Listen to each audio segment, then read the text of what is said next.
Bienvenue, Abdullah, tout le monde. On est fiers aujourd'hui de vous accueillir pour un autre rendez-vous de l'école virtuelle.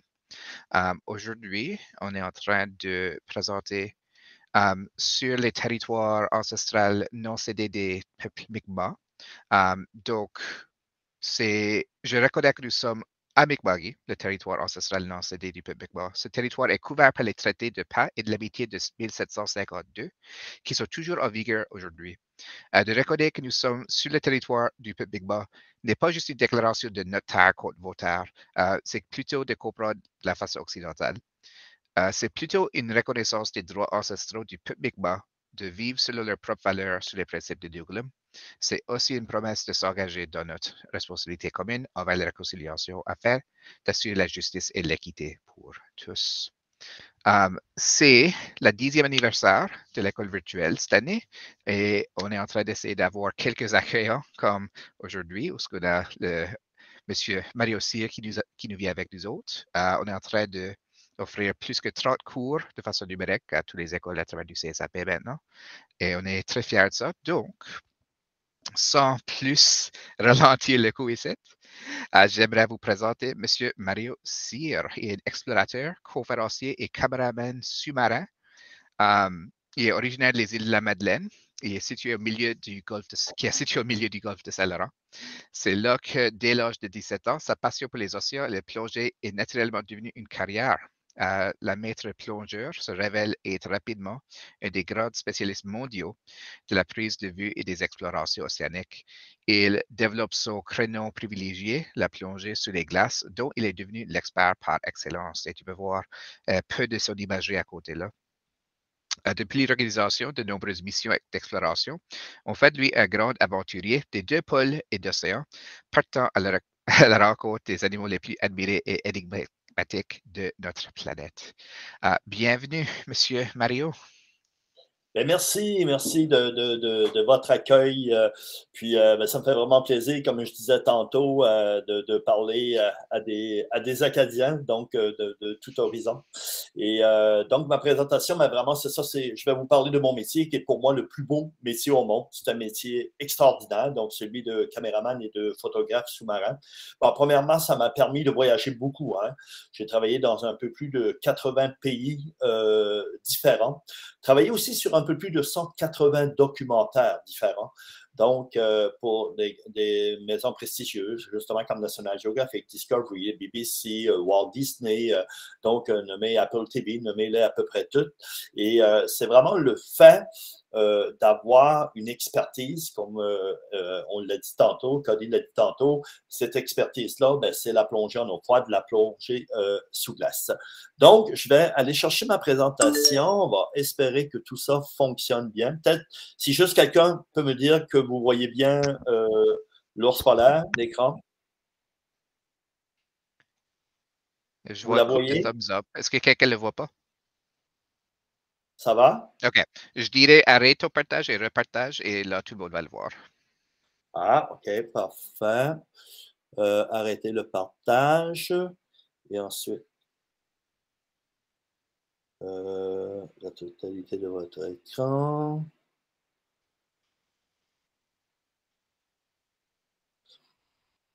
OK. Autorisé. Voilà, parfait. C'est beau? OK. Bon, parfait, je commence ça. Donc, je vais vous entretenir là, pendant une quarantaine, 45 minutes. Mais comme on l'a dit, bien sûr, je suis né aux îles de la Madeleine. Donc, le fait d'être né aux îles, donc entouré d'eau, ben, c'est là que j'ai eu mes premiers balbutiements dans l'eau. Étant jeune, mes parents n'habitaient pas tellement loin de la plage que vous voyez complètement en bas à gauche. Donc, ça, c'était mon terrain de jeu l'été. Hein. Quand l'école finissait, ben, on enlevait nos souliers et on les remettait au mois de septembre. On était toujours sur cette plage-là. Et j'ai eu un cadeau à l'âge de 10 ans. Mes parents avaient l'habitude de me faire un petit cadeau quand l'école finissait. Et à l'âge de 10 ans, mais qu'est-ce que j'ai reçu comme cadeau? Ben, palme, masque, tuba. Donc, c'est peut-être un cadeau qui a complètement changé ma vie. Et ça veut dire qu'à tous les jours avec moi, surtout le masque, les pannes puis Cuba un peu moins, mais j'allais voir à côté des falaises dans l'eau, puis j'ai vu mes premiers homards, mes premiers crabes, mes premières plies, et j'étais fasciné. Fasciné parce que je voyais sous l'eau. Et c'est pour ça que dès que j'ai eu la chance, donc à 16 ans, j'ai suivi mon premier cours de plongée. Bon, spécialité en eau froide, pas besoin de vous dire que c'est ce que j'avais en tête. Hein. Je n'ai jamais pensé à ça quand j'étais jeune. Tout ça est venu tout à fait par hasard. Pourquoi? Tout simplement parce qu'à 16 ans, mon premier cours de plongée, c'est pour faire de la plongée sportive, mais à 19 ans, j'entre dans le monde de la plongée commerciale.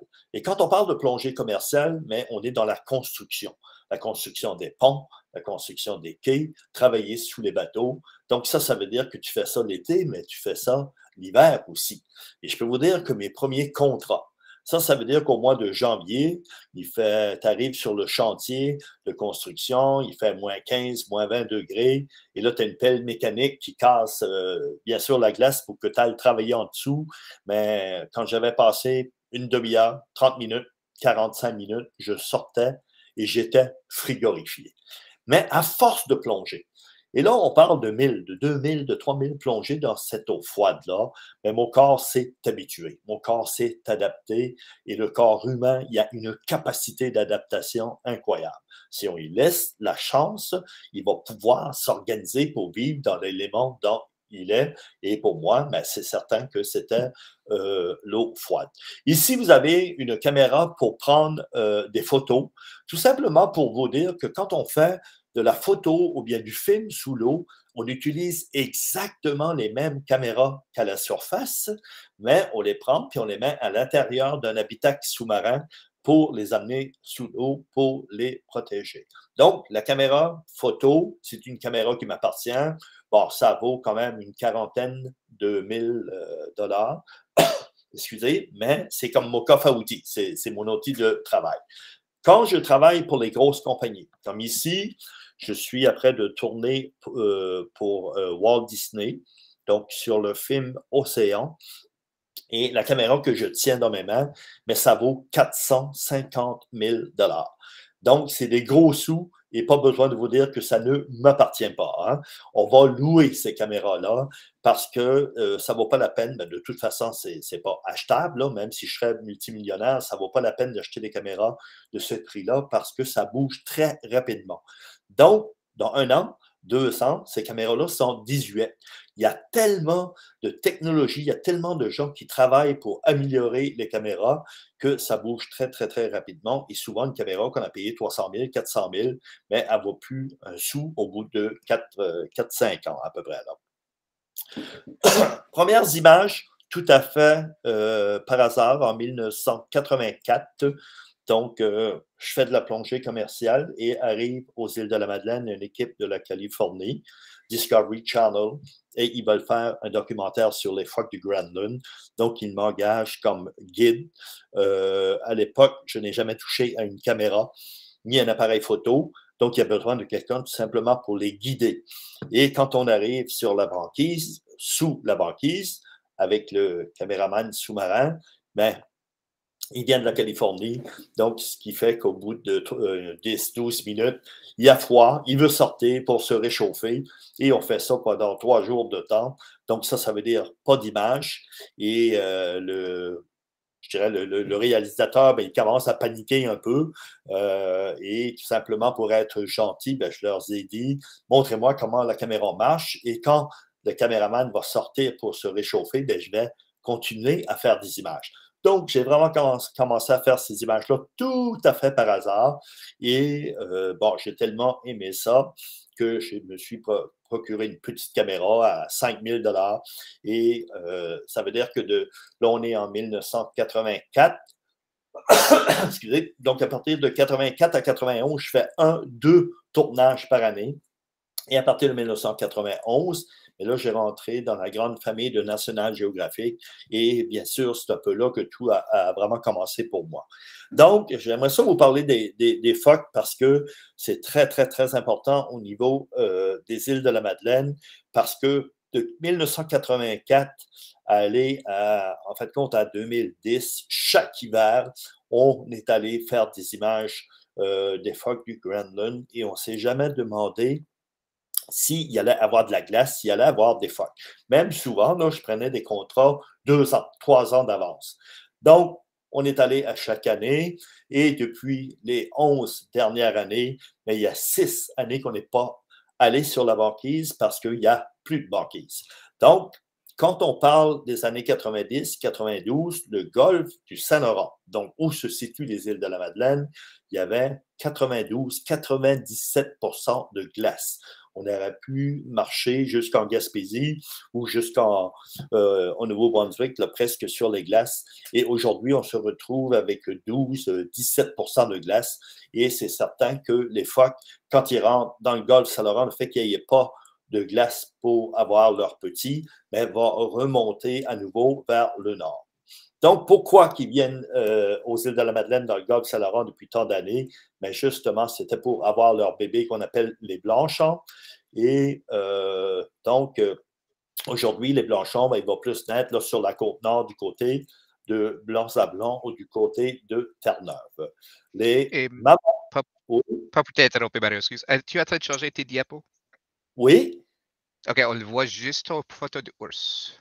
Ah, tu vois, oh mon Dieu, il n'y a rien qu'à changer à date. Non, je pense que c'est juste quand c'est mis dans la présentation, on voit juste ton écran original, là, pas le plein écran. Oh mon Dieu, OK. On va aller voir qu'est-ce qu'on peut faire avec ça. Excuse, m'excuse.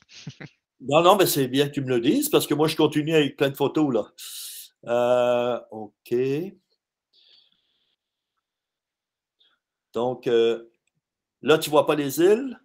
Non, c'est encore les ours. Ah oui, OK. Ou l'ours. OK. Pourquoi Là, ça? on peut voir toi maintenant.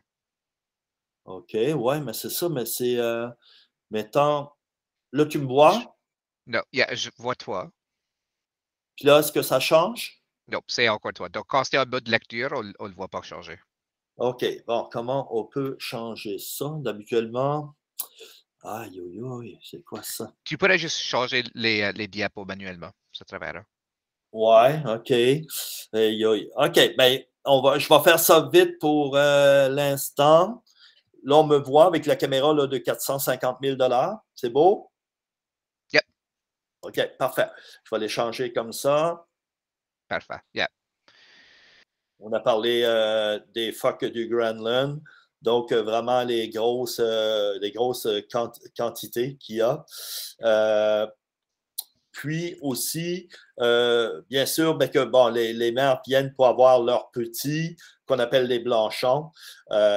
Donc, il faut les mères vont rester seulement 15 jours avec leurs petits.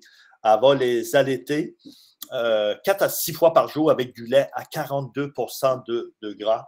Et bien sûr, le blanchon, il va doubler son poids. Mais ce qui est important ici, c'est ce que je veux vous expliquer, c'est que on a la fâcheuse habitude de nous, quand on voit des animaux, quand ils se ressemblent tous, on pense que c'est comme des clones qui sont tous identiques, mais tous ces animaux-là ont des caractères différents. Et c'est pour ça que il y a des blanchons qui commencent à aller dans l'eau à partir de la 8e, 9e journée pour aller patauger, pour aller nager. Et il y en a d'autres que ça prend 11, 12, 13 jours. Et même des fois, la mer est obligée de les prendre par le chignon du cou, puis les traîner dans l'eau, des fois 3, 4 fois, avant qu'elles partent pour qu'ils apprennent à nager comme tel. Donc, le fait d'avoir des caractères différents comme ça, c'est pareil comme les humains. Il y en a qui mangent plus, il y en a qui mangent moins, il y en a qui sont plus vite, il y en a qui sont moins vite, il y en a qui sont sympathiques, il y en a qui sont antipathiques. Donc, on va tout trouver ces traits de caractère-là. Et certain que c'est beaucoup plus facile de travailler avec les sympathiques. Hein? C'est comme dans la vie comme telle. Donc, si vous prenez du lait à 42 parce que c'est ça qui est le taux de gras chez les phoques du Groenland, pendant 15 jours, ben, vous allez devenir comme ça, hein, un petit phoque obèse. Et là, il y a un processus qui va durer environ entre 45 à 55 jours. Ça veut dire que le blanchon, la mère est partie, il est plus nourri, donc il va tout perdre son poil blanc. Tous les jours, il va pas faire sa nage. Et au bout de 45-55 jours, ben, il est capable de descendre dans le fond de l'eau pendant une vingtaine de minutes, puis aller chercher sa nourriture comme telle. Bon, ici, je veux tout simplement, on sait qu'on ne doit pas toucher les animaux sauvages. Et là, vous me voyez sur une photo dont je suis après de toucher un phoque. C'est tout simplement pour vous dire que chez les phoques du Grand Lund, chez les belugas, chez les lamantins du côté de la Floride, il y a quelques individus qui viennent vers nous, qui viennent se coller vers nous. Et c'est ça qui est arrivé ici. Donc, le blanchon il est venu se coller sur moi, m'embarquer sur les jambes parce que j'étais assis sur la banquise. Et bien sûr, quand je vais me lever, ben, je peux passer 2-3 fois ma main sur sa bédaine avant d'aller à l'eau. Et ça ne change rien, là. C'est pas moi qui m'ai déplacé pour aller y toucher, c'est tout simplement le phoque qui est venu se coller sur moi. Donc, quand j'arrive dans l'eau, ben, le phoque, il va me regarder, voir si je me métamorphose pas. Puis, quand il voit que je reste pareil dans l'eau, mais habituellement, il va s'emmener dans l'eau avec moi. Mais tout simplement pour vous dire que c'est tellement facile de faire des images quand on prend notre temps avec ces animaux-là et qu'on va chercher ceux qui sont plus faciles à travailler. Parce qu'au début, je me garochais dans l'eau, je palmais à toute vitesse pour essayer d'aller chercher des images. Et bien sûr, quand les animaux ne veulent pas, ben, c'est très difficile. On dépense beaucoup d'énergie et on ne fait pas de belles images, tandis que c'est mieux des fois de prendre 1 heure, 2 heures, 3 heures pour trouver des animaux sympathiques. Et là, ben, les images, comme vous voyez ici, là, est beaucoup plus facile à faire. Donc, aujourd'hui aussi, pour terminer avec les phoques, ben, on voit ça de plus en plus souvent. Donc, des blanchons directement sur la plage. Il y a beaucoup de difficultés parce que comme les phoques gris, eux, ils sont habitués de naître sur la plage, il n'y a pas de problème avec le sable. Mais pour les phoques du Grand Lund, il y a du sable qui rentre dans sa bouche, qui va rentrer dans ses yeux. Il n'est pas fait pour ça, donc il y a beaucoup plus de mortalité et c'est vraiment dû là au changement climatique, le fait qu'il y ait moins de glace. 1991, premier voyage dans l'Arctique pour aller chercher des images de morses. Il n'y avait aucune image sous-marine qui existait à l'époque. Et quand National Geographic a fait appel à moi pour aller chercher des images, bon, c'est certain que j'étais extrêmement heureux, mais en même temps extrêmement anxieux parce que le fait de ne pas avoir d'images, j'ai commencé à contacter les Inuits qui me disaient que je ne sortirais pas vivant parce que c'était beaucoup trop dangereux. Donc, il a fallu vraiment y aller avec parcimonie, tranquillement, pas vite. Et même la première année, j'avais emporté avec moi une cage à requins. Donc, c'est gros, mais ça m'a permis de me protéger, puis surtout de voir comment les animaux fonctionnent.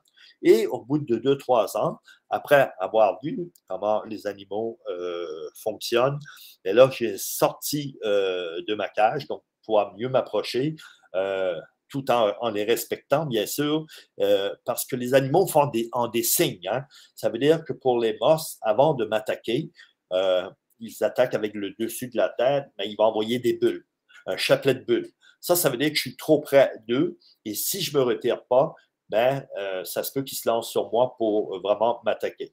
Bon, des morses, ça mange des palourdes, ça ne mange pas de phoques, ça ne mange pas non plus de poissons comme tel. Donc, c'est un mammifère marin, pas le choix. Il vient respirer à la surface. Ensuite, il va descendre dans le fond de l'eau et avec ses moustaches. Mais ces moustaches-là, c'est comme des taille râpes, c'est comme du plastique solide.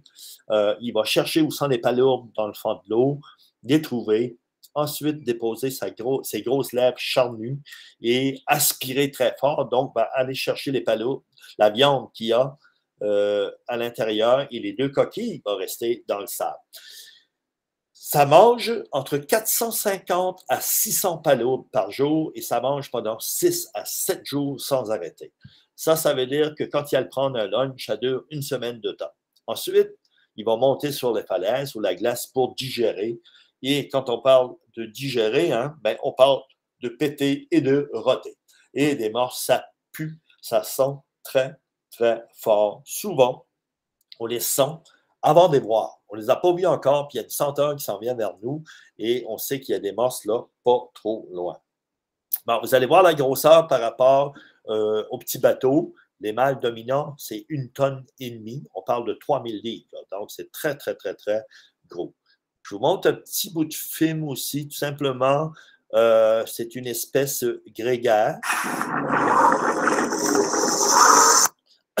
Donc, c'est une espèce grégaire qui fait qu'ils sont tous collés les uns sur les autres. Et les ours, on va en parler après, là.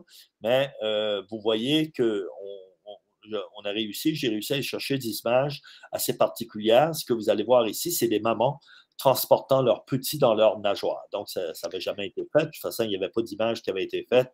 Et ça nous a permis de mieux comprendre aussi comment fonctionnaient les morses comme telles. On Bon, n'a tout pas simplement pu pour vous dire aussi voir, aujourd'hui excuse Marie, on que n'a pas pu voir le film. comme je vous disais tantôt, il faut faire super attention aux mâles dominants. Les mâles dominants ont des harems, donc des harems de 40, 50, 60 femelles. Et ils vont nous attaquer avec le dessus de la tête. Parce que ce qu'on appelle les défenses, ce n'est pas le bon mot qu'on aurait dû leur donner. Les défenses, c'est fait pour se hisser. Ça veut dire que quand ils veulent monter sur la glace ou monter sur des falaises, ils vont planter leurs deux dents, leurs deux défenses, et avec l'aide de leur nageoire, s'aider là, à monter un peu plus haut. Donc, quand on va faire des images, une des premières choses avant, c'est d'essayer de comprendre au maximum comment ces animaux-là fonctionnent pour pouvoir mieux travailler avec eux, bien sûr. Bon, une façon d'aller chercher des images sous la glace, c'est de plonger directement dans les trous de phoque. Ça, c'est une façon de faire. Ça veut dire qu'en Alaska, ici, on est dans l'Arctique, du côté du golfe Saint-Laurent, en plein hiver, quand il y a de la glace, bien sûr.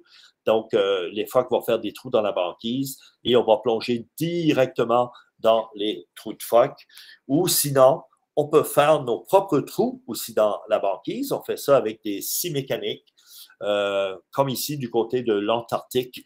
Et bien sûr, quand je vais m'immerger, mais il faut absolument qu'on s'attache. On a un câble attaché sur nous qui va être relié à la surface. Donc, une personne, ma sécurité, qui va tenir l'autre bout du câble. Et là, on a instauré une communication. Ça veut dire que si la personne en haut veut savoir si tout va bien, elle va donner un coup sur mon câble. Moi, je ressens ce coup-là. Et si ça va bien, je donne un coup moi aussi. Si je vais aller plus loin, je donne 2 coups sur mon câble. Plongée terminée, 3 coups. Et quand si ça va mal, pour une raison quelconque, plus d'air, un bris d'équipement, là, je vais donner 4 coups et plus. Et la personne en haut va me tirer le plus rapidement possible vers l'extérieur. Bon, peut-être une chose que vous savez moins, partout sur la planète, l'eau salée ne deviendra jamais plus froide que moins 1,8 degrés. Et ici, on est en Antarctique, il fait moins 32. J'ai plongé dans les moins 40 en Arctique et jamais, jamais que l'eau salée vient plus froide que moins 1,8. Dès qu'elle atteint moins 1,9, ça se cristallise et ça devient de la glace. Donc, mon corps ne subira jamais plus froid dans l'eau que moins 1,8. Par contre, l'eau refroidit le corps 25 fois plus vite que l'air. Et ça, c'est ça qui nous guette, hein, ce qu'on appelle le fameux hypothermie. Juste vous donner un exemple. Si je sors nu en plein hiver, dehors, à 0 degré, je vais mourir. Je vais tomber en hypothermie, mais ça peut prendre 2 heures, 2 heures et demie. Si je m'en vais nu dans de l'eau à 0 degré, on parle exactement de la même température, je vais décéder, je vais tomber en hypothermie dans 7-8 minutes. Pourquoi? L'eau, c'est un conducteur, donc mon corps essaye de réchauffer l'eau, ce qui est impossible, et c'est pour ça qu'on tombe en hypothermie rapidement. Pour nous, ce qui est important, c'est que dès que le corps commence à frissonner, dès les premiers frissons, mais il faut sortir de l'eau parce que si on reste dans exactement la même température, on va perdre 1 degré à peu près à toutes les 5 minutes. Et le frisson, ça veut dire déjà qu'on a perdu 1 degré. Ce que j'aime le plus dans l'Arctique, c'est ce que vous voyez ici, ce qu'on appelle des saignées d'eau. Donc, je travaille avec des mammifères marins qui n'ont pas le choix de venir respirer à la surface, des phoques, des morses, des narvals, des belugas, des baleines. Donc, dès qu'ils voient qu'il y a un trou comme ça d'eau dans la banquise, ils vont venir respirer. Et pour moi, c'est vraiment le meilleur endroit bien sûr, pour faire des images. Bon, les gens ne sont pas conscients.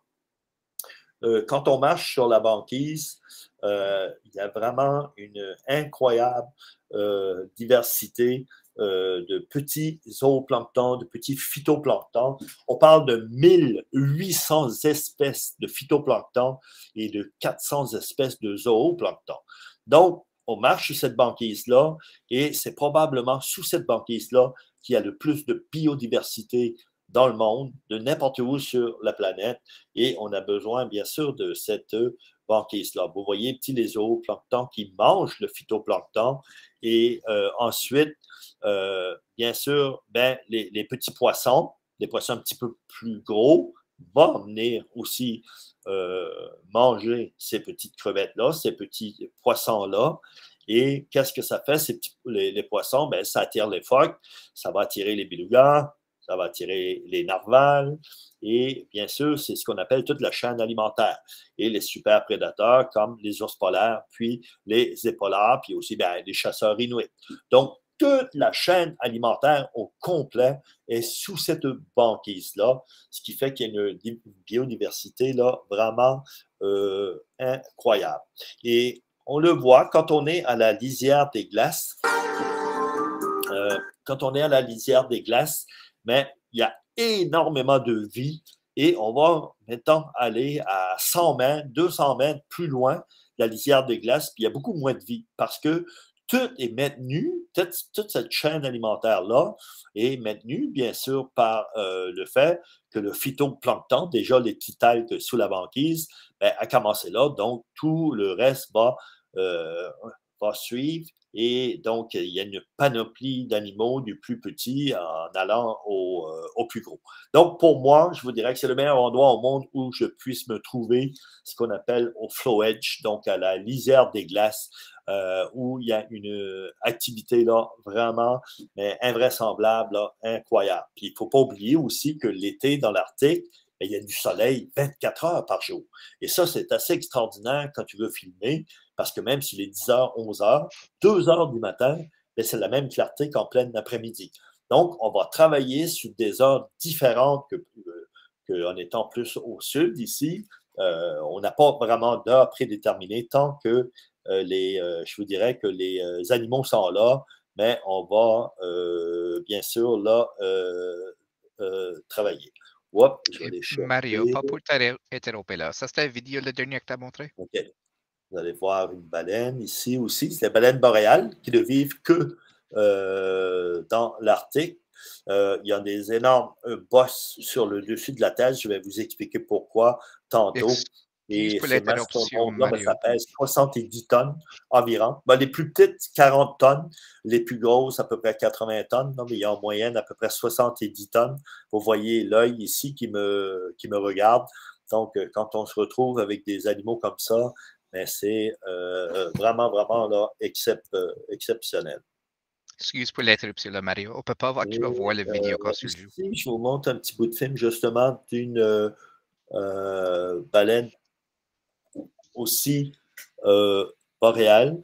Et le chapeau qu'elle a sur le dessus de la tête, mais ça sert à défoncer la glace. Parce que les baleines doivent venir respirer à toutes les 21-23 minutes à la surface. Donc, vous voyez le chapeau. Et quand il y a des trous dans la banquise comme ça, bien sûr, c'est facile de venir respirer, mais des fois, il faut en prendre littéralement sous la banquise. Aucune possibilité de sortir. Donc, dans ce temps-là, il va descendre très profondément, monter à toute vitesse et ils sont capables de défoncer près d'un demi-mètre de glace. Et le chapeau, c'est tout simplement de la peau épaisse avec de l'huile à l'intérieur. Donc, c'est vraiment là un pare-choc. Bon, tous les baleines mangent de la même façon, sauf les baleines noires. Ça veut dire avec la gueule complètement ouverte, comme vous allez voir ici. Donc, bien sûr, quand ils avancent dans l'eau, zooplancton, copépodes, petits poissons, petits krill vont rentrer à l'intérieur. Quand la bouche est Excuse-moi, pleine, Léo.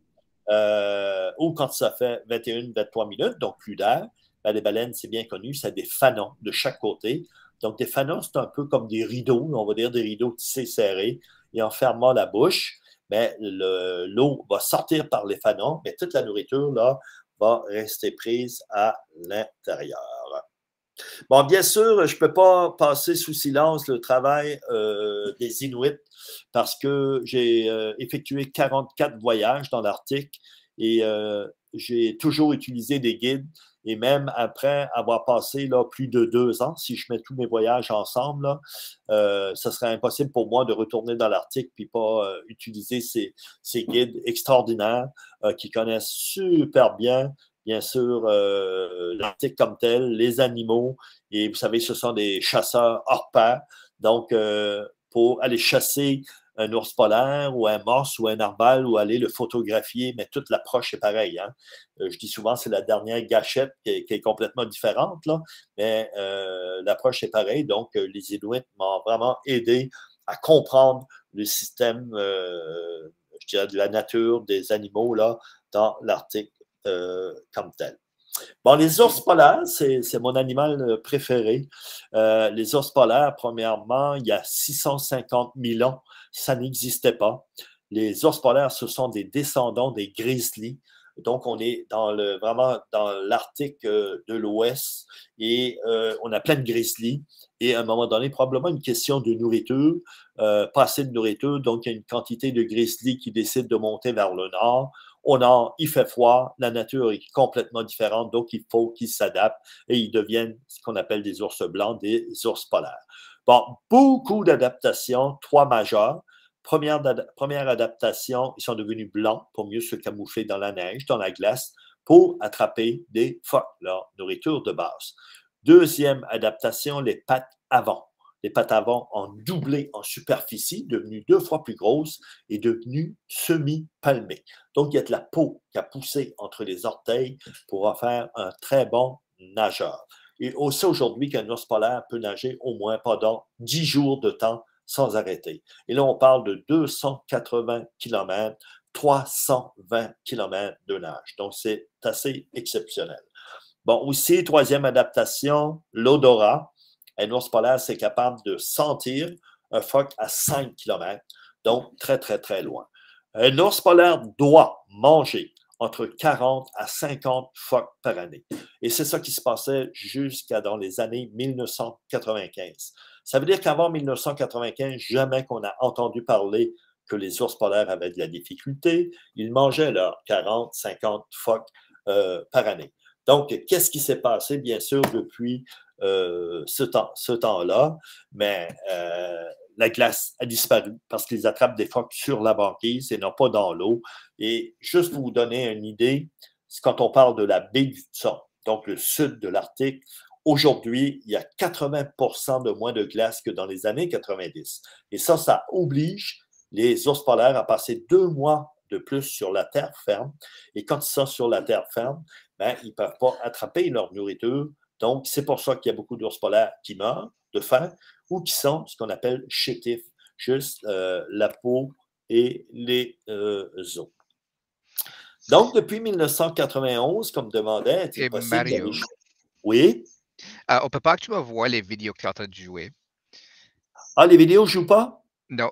Peux-tu partager tout ton écran au lieu de juste une onglet, si c'est ce que tu es en train de faire? OK, attends une minute, on va aller chercher ça. On va revenir. OK. Ça veut dire que ce serait mieux que je arrête le partage. Exact. Et là, essayez de partager avec la totalité de votre écran au lieu de juste une fenêtre. OK, totalité de votre écran. C'est possible qu'on va pas entendre le son, mais on va être capable de voir les images. On Ouais, entendra le le son, son. mais pas le vidéo. Pas le son des vidéos, possiblement. OK, autorisé. OK, on va voir ça. OK, ce que je vais faire, si je fais ça, est-ce que l'image change? Non, on le voit. OK, On voit ça, on pas va le vidéo. revenir comme tantôt. Puis, je vais aller voir une vidéo. OK. On l'entend, mais c'est pas en train de changer. Je Comment? pense que peut-être parce que c'est un deuxième OK, les écran. vidéos ne marchent pas, là? Non. Il y a aussi les épaulards. À cause de leur grande nageoire dorsale, ils s'aventurent rarement sous la banquise. Bon, mais on va rester faire les vidéos, puis on va y aller avec Yeah. juste les photos. OK. Yeah, on peut discuter après. C'est correct. OK, Merci. parfait. Je m'excuse, je ne sais pas du tout. Non, c'est pas de ta faute. Voilà. OK. Bon, on parlait des ours polaires. Donc, à partir de 1991, je me demandais si c'était possible d'aller chercher des images. Et au début, ben, je me faisais attacher en arrière des petits bateaux, habillés en plongée, avec une caméra. Et bien sûr, c'était très difficile d'aller chercher des images parce qu'on passait très vite à côté des ours, des fois 2-3 secondes, là, mais très difficile. Et à partir de 2009, National Geographic nous a fait venir dans ses bureaux à Washington. Et le but de National Geo, c'était pas compliqué. Il voulait être la première équipe à aller chercher des images d'ours polaires dans l'eau. Donc, il nous a demandé qu'est-ce qu'on avait besoin, comment on pourrait faire ça. Et on est décidé d'aller à un endroit qui s'appelle Repulse Bay. Bon, Repulse Bay, c'est directement sur le cercle polaire. Et ça reste encore un endroit où il y a, je dirais, la plus grande migration des ours polaires. Chaque jour, on en voit une douzaine, une quinzaine au mois de juillet, au mois d'août. Là, il fallait comprendre, encore une fois, comment les ours fonctionnaient, à quelle vitesse ça nage. Bien, un ours polaire, ça nage à peu près à 9 nœuds, donc à peu près à 15-16 km/h. Moi, avec mes palmes, je peux atteindre 3 nœuds pendant quelques secondes. Donc, ça nage beaucoup plus vite que nous. Aussi, est-ce que ça plonge? Oui, mais pas tous les ours polaires, 40% à peu près qu'on a évalué. Est-ce que ça plonge profondément? Non. 1,5 mètre, 2 mètres maximum. Et est-ce que ça peut rester longtemps sous l'eau? Ben, 1 minute et demie à 2 minutes et demie maximum. Donc, on a tous ces données-là. On ne sait pas trop encore comment faire jusqu'à temps qu'on s'en aperçoive que lorsque les ours polaires sont collés sur la grève ou collés sur de la glace, et qu'il y a des phoques qui passent à côté. Même s'il n'est pas capable de les attraper dans l'eau, mais il va faire un geste. Il a faim, c'est sa nourriture de base. Ceux qui plongent vont plonger, les autres vont nager plus vite. Par contre, quand il est loin au large, loin de la côte, loin de la glace, puis qu'il y a des phoques qui passent à côté, mais il ne s'en occupe même pas. Tout simplement parce qu'un ours polaire, il se maintient à la surface avec ses pattes avant, semi-palmées. Donc, s'il serait capable d'attraper un phoque, ça veut dire qu'il ne sera plus capable de nager et il coulerait avec le phoque. Il sait tout ça, il est assez intelligent et c'est pour ça, bien sûr, qu'il n'essaiera pas d'attraper les phoques quand il est loin de la côte. Et ça nous a donné une idée. On s'est dit, bien, on va attendre que l'ours polaire soit loin au large et je vais me faire passer pour un phoque. Et comme ça, bien, on va essayer d'aller chercher des bouts de film, des films dans l'eau. Et je peux vous dire que j'avais peur, que j'avais la frousse de voir un ours polaire. J'en ai vu des centaines d'ours polaires dans ma vie, mais pour la première fois, je n'ai pas de guide à côté de moi avec des fusils. Pas pour tuer les ours polaires, bien sûr, mais pour les épeurer, pour tirer en l'air. Donc, me retrouver seul dans l'eau. Et ça crée un certain problème parce que l'ours est encore loin de moi, puis je ne veux pas qu'il vienne me chercher. Donc, je descends très rapidement dans le fond et on n'est pas capable d'aller chercher des images comme ça. Et à force, à tous les jours, essayer, ça ne fonctionnait pas. Bien, je savais que le problème, c'était moi. C'est parce que j'avais trop peur. Donc, il fallait que je passe par-dessus cette peur-là. Et la seule façon pour moi, c'est de m'encourager, de me parler, de me changer les idées un peu. Et la dernière journée qu'on était sur cette expédition-là, ben, à un moment donné, s'en vient vers moi une maman ours avec ses 2 oursons. Et je me dis, je prends une grande inspiration et je me dis, ben, elle a de l'air sympathique, ça va bien aller. Il faut absolument que je trouve des mots pour m'occuper l'esprit. Parce que sinon, ma tête, elle me dit juste de descendre vers le fond à toute vitesse. Donc, je reste comme ça en surface, elle s'approche de moi à 2-3 mètres. Je descends aussi à 2-3 mètres sous l'eau. Et c'est comme ça qu'on va chercher les premières images d'ours polaires dans l'eau. On est en 2009 et après 2009, bien, je suis allé, en fin de compte, dans l'eau chercher des images d'ours polaires à chaque année. Et ça va très, très, très bien pour les ours polaires qui ne plongent pas. Parce que ce n'est pas un problème, on a juste à se mettre en dessous et on est capable d'aller chercher des images. Par contre, les 40% des ours polaires qui plongent, eux, c'est un problème. Ça vient directement vers moi. Et pourquoi on est capable d'aller chercher des images d'ours polaires dans l'eau? C'est dû à un seul et unique facteur, c'est que les ours polaires ont exactement les mêmes barotraumatismes que nous au niveau des oreilles. Donc, si vous êtes déjà allé en piscine, en mer, vous nagez, quand on descend à 2-3 mètres de la surface, bien, on a de la pression au niveau des tympans, ça nous fait mal et c'est la même chose chez les ours polaires et c'est pour ça qu'ils vont arrêter à 2-3 mètres. Ça veut dire que moi, quand ils se font un signe qui s'en vient directement vers moi, ben moi, je vais descendre à 5 mètres, 10 mètres et je sais que l'ours polaire va arrêter avant. Et il y a tellement mal aux oreilles qu'il va revenir vers la surface, là, bien sûr, à toute vitesse. Bon, j'avais un petit bout de film, on va le rester faire. Je vais vous parler aussi des narvals. Ces petites baleines-là qui vivent dans l'Arctique aussi. Et ce qui est assez impressionnant, hein, c'est ce qu'on voit en avant qui n'est pas un os qui pousse dans le front, mais c'est une excroissance de la canine gauche. Donc, c'est une dent qui pousse toute leur vie et ça vit en moyenne 40 ans. Donc, si tu as une dent qui pousse pendant 40 ans, il y en a qui vivent jusqu'à 60 ans quand même. Donc, la dent, elle peut atteindre 3 mètres, 3 mètres et demi de longueur. Et on s'est demandé longtemps à qu'est-ce que ça pouvait bien servir, jusqu'à temps que les scientifiques fassent ce qu'on appelle une coupe longitudinale. Donc, ils ont coupé la dent sur toute la longueur pour s'en apercevoir qu'à l'intérieur de la dent, il y avait des millions et des millions de petits nerfs vraiment très fins, reliés à des nerfs un peu plus gros, reliés au cerveau. En fait, on s'en fait une antenne Wi-Fi, une antenne parabolique.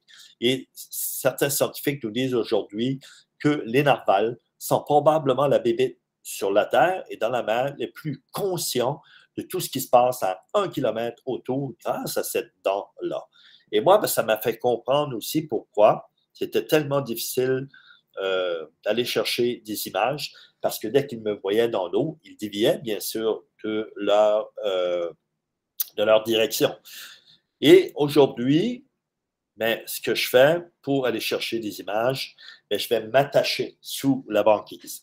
Ça veut dire que je prends des vis à glace, les mêmes vis que j'ai pour m'étendre. Je vais me faire un triangle. J'ai un harnais, donc je vais me clipser.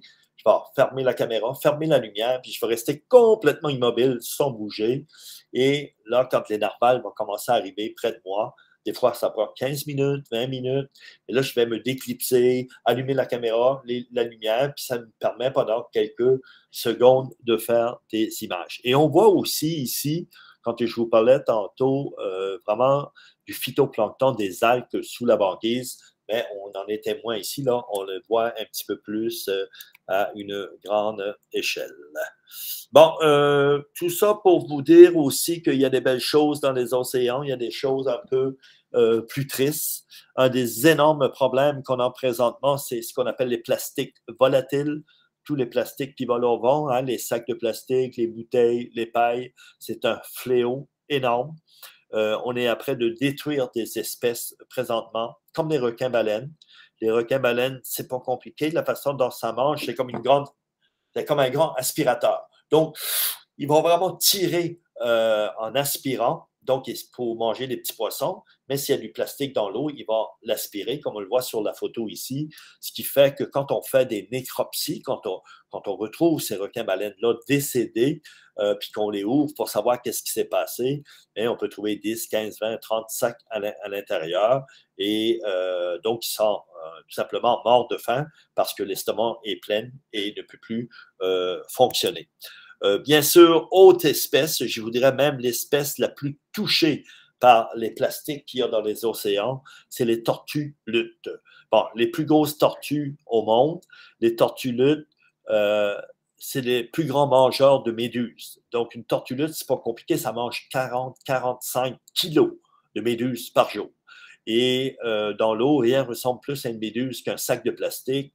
Donc, quand on voit des tortues luttes, encore une fois, décédées, puis qu'on fait des nécropsies, c'est la même chose. Eux, c'est plus de 90% qui sont décédés dû à l'absorption de sacs de plastique.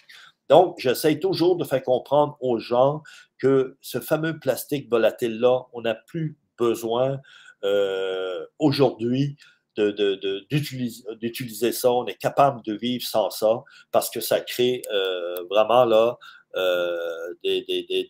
en fait compte des problèmes là énormes. Bon, autre chose aussi, bien sûr, les changements climatiques fait qu'on augmente la température de l'air, mais on vient aussi augmenter la température de l'eau. Et un des énormes problèmes aussi, c'est que dans l'eau, tout est dicté par la température. Nous, les humains, on marche avec des heures, avec des dates. Dans l'eau, les poissons, les mammifères qui vivent dans l'eau, ben, c'est la température de l'eau qui va leur indiquer où est la nourriture, où aller s'accoupler, ou passer pour faire leur route migratoire. Donc, on est après de bafouer ça, on est après de changer ça, et ça crée un problème. Un autre gros problème qui est dû aussi par l'augmentation de la chaleur dans l'eau, mais c'est la disparition des coraux. Depuis 30 ans, ça ne fait pas si longtemps que ça, depuis 30 ans, il y a 50%, donc la moitié des coraux qui ont disparu à cause de la température de l'eau, parce que les coraux ne peuvent pas vivre, ne peuvent pas survivre à de l'eau à plus de 30 degrés. Donc, des coraux, là, il n'y a aucun problème. Je vous donne un exemple. Au recul de 40 ans, l'eau, la température de l'eau sur la grande barrière de corail en Australie était aux alentours de 28,4, 28,6. Des gros étés de chaleur, ça pouvait monter à 29 degrés. Donc, on est venu augmenter la température de l'air. Donc, par le fait même, augmenter la température de l'eau. Et là, on a atteint 29,6, 29,8, 30 degrés. Et dès que ça atteint 30 degrés, bien, on a ce qu'on appelle un blanchiment. Les coraux meurent. Et bien sûr, on en a détruit 50% présentement. Et c'est sur 50%, là, la grande majorité, c'est dû à cause de la température de l'eau. Bon, les coraux, pour l'habitat du poisson, extrêmement important, mais pour la nourriture aussi. Il y a des espèces, des tortues embriquées, des poissons perroquets, ça mange des coraux. Donc, c'est certain que c'est une mortalité massive sur ces coraux-là. Mais donc, qu'est-ce qui va se passer? Mais ces animaux-là n'ont plus rien à manger aussi. Donc, il y a un effet boule de neige. Donc, on va retrouver, bien sûr, d'autres espèces là, qui vont disparaître. Bon, malheureusement, je n'ai pas pu montrer les petits bouts de film. Ça vous donne quand même un peu une idée de mon travail. Puis, je suis ouvert, bien sûr, à toutes vos questions. C'est un travail, je vous dirais, qui est sans fin. Et ça fait partie aussi le fait que quand on est caméraman sous-marin comme ça, on va en des endroits pour une 10e, une 15e, une 20e fois et on voit les mêmes animaux et on apprend encore quelque chose. Surtout dans ces temps ici avec les changements climatiques parce que tout est après de bouger, tout est après de changer. Juste vous donner un exemple, là, il y a plus de 280 espèces qui migrent vers l'Arctique à chaque année, d'environ 26 à 30 km, et à peu près la même chose du côté de l'Antarctique. Donc, les pôles sont ce qu'on appelle, sont très attractifs parce que la température y est encore froide. Donc, les animaux, à partir de l'équateur, se déplacent vers les deux pôles. Et on a du homard ici aux îles de la Madeleine comme on n'a jamais eu. Mais c'est du homard qui vient du Maine, qui vient sur la côte est américaine. Et on sait déjà qu'il est parti là vers le nord. Merci énormément, Mario. On a encore quelques élèves qui restent. Il y a plusieurs qui avaient besoin de quitter pour dîner, mais il y a plusieurs qui ont resté pour écouter et visionner encore. Est-ce qu'il y a des questions pour Mario? N'importe qui? Oui, Mario, d'habitude, combien longtemps tu restes submergé maintenant en comparaison avec peut-être comme au début de ta carrière?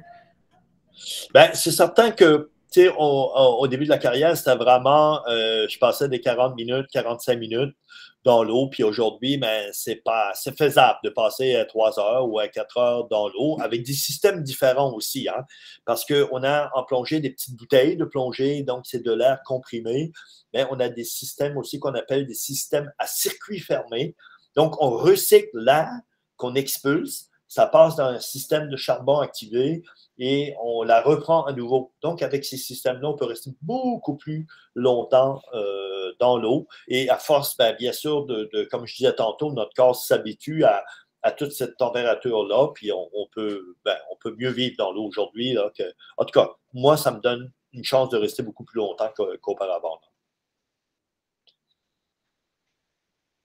Ce serait quoi un temps typique pour quelqu'un qui commence avec ça, comme 22 minutes ou 1 heure? Ou... Oui, je dirais qu'une quarantaine de minutes, là, je le vois pour les gens que j'emporte avec moi dans l'eau froide, quand c'est passé à 30-40 minutes, c'est pas mal les maximums. Je dirais qu'aujourd'hui, pour les gens qui seraient intéressés à faire un métier comme ça, parce que, comme je le disais au début, c'est un métier extraordinaire. Demain, s'il faudrait que je recommence ma vie, j'essaye de faire exactement la même chose. Là. Et pour moi, je ne vois même pas de retraite. J'ai 63 ans. Tant que la santé va me permettre de le faire, je vais continuer. Là. Mais aujourd'hui, c'est un peu différent. Hein. Moi, j'ai commencé sur le temps. Aujourd'hui, ça nous prend des papiers pour tout. Mais il y a des écoles. Il y a des écoles où on forme des plongeurs professionnels et où on forme des caméramans. Donc, c'est quelque chose qui s'apprend. C'est quelque chose aussi, parce que des caméramans, en eau chaude, il y en a des milliers, des centaines. En eau froide, on est un peu moins à cause de toute l'aventure qui est à côté, comme j'ai expliqué tantôt, parce qu'on fait du camping d'hiver. Hein, quand on reste dans l'Arctique, des 4 semaines, 3 semaines, là, c'est quand même différent. Mais c'est des choses. Puis, ce qui est intéressant aussi pour les gens, que moi, j'essaie de faire comprendre quand je vais dans les écoles, c'est que quand vous avez une idée, il y a quelque chose que vous aimez, puis que vous y croyez, mais c'est possible d'arriver à vivre de ce métier-là, parce que moi, je viens de Grande Entrée, là. C'est 500 personnes, petit village perdu aux îles de la Madeleine. Donc, c'est pas parce que, tu sais, on n'est pas né dans une grande ville avec toutes les possibilités qu'on n'est pas capable quand même de sortir du lot.